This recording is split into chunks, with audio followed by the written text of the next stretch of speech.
Hello guys, welcome back to another video. ఈరోజు అయితే day 2 అనమాట. సంగమేశ్వరంకి అయితే వెళ్ళిపోయాము. వెళ్ళేటప్పుడు మొత్తం బ్యాంబూ ఫారెస్ట్, బ్యాంబూ ట్రీస్ మొత్తం బాగున్నాయి చాలా.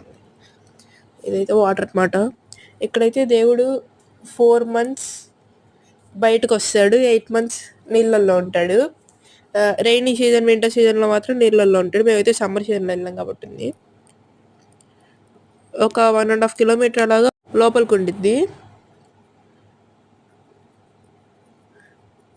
7 rivers కలుస్తాయండి ఇక్కడ.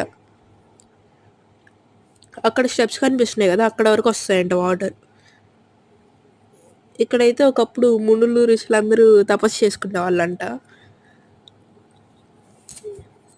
అక్కడైతే మొత్తం వాటర్ ఉన్నాయి. ఇంకా 30 feet కిందకి వెళ్తే వాటర్.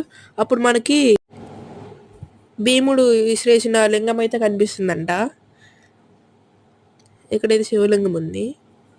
ఇటు నుండి కూడా లోపలికి వెళ్ళొచ్చు. ఇక్కడైతే అందరు కాలు కడుక్కొని లోపలికి వెళ్తున్నారు.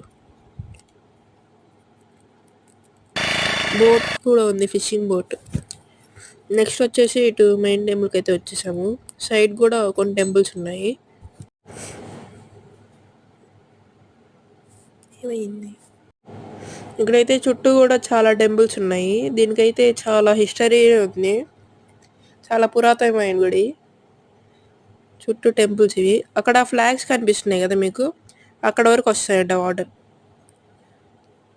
ఇక్కడైతే మెయిన్ టెంపుల్ ఇది. ఇక్కడ కూడా టెంపుల్స్ ఉన్నాయి కొన్ని. బయట శివలింగం అయితే ఉంది. ఇదైతే మెయిన్ టెంపుల్ అనమాట. లోపలికైతే వచ్చేసాను.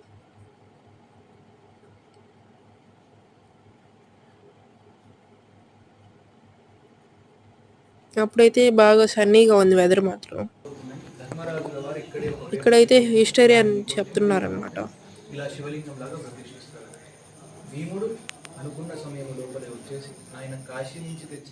ఇక్కడైతే ఫస్ట్లో అయితే నీళ్ళు కొంచెం వెళ్ళిపోయాక గుడి పూజారి వచ్చి ఫస్ట్ గోపురంకి పూజ చేస్తాడంట. అయితే శివలింగం అయితే చూపిస్తున్నారు.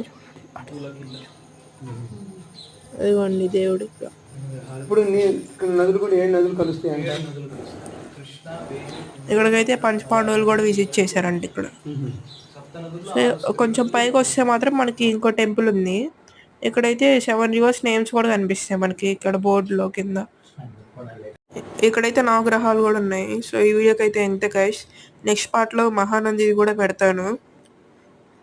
Okay, by bye guys.